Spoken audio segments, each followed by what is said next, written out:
અલા થોડી તો ઇજ્જત રાખો યાર, મેં નવો કેરેક્ટર છું. તું ભૂત છે એમ આવ જો, એમ આવ નીચે ઉતર ગુંડા લોડા.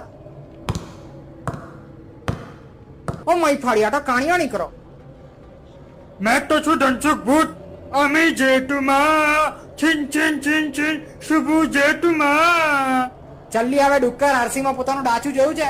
ભૂત ઓછો જાદુગર વધારે લાગે છે. અલા મને તો પેલા મંદિરની વાર ભિખારીઓ બેઠા હોય ને એના જેવો જ લાગે છે. મેં તમને ભૂત નથી લાગતો. હે મેં તમને ભૂત નથી લાગતો. મેં છું ધનસુખ ભૂત. ખોલી નાખો તમારા બધાના બૂચ. તું અમારા બૂચ ખોલવાનો? સાલા પોતે તો બોલપેન ના ઢાંકણા જેવો છે. મેં કોઈ જેવો તો ભૂત નથી. હા એ તો અમને દેખાય જ છે. કયો ભૂત નાકની જગ્યા પર લડો લગાવીને ફરતો હોય? ના લડવાનું નાક તો જો તું એકવાર. તું મને એક વાત કે, તું હલાય કે રીતે? તારા હાથમાં વેબ્લેટ ફિટ કરેલું છે, તારો કપાઈ નથી જતો? મેં છું ધનસુખ ભૂત. મેં લોકોના કાપવા વાળો છું.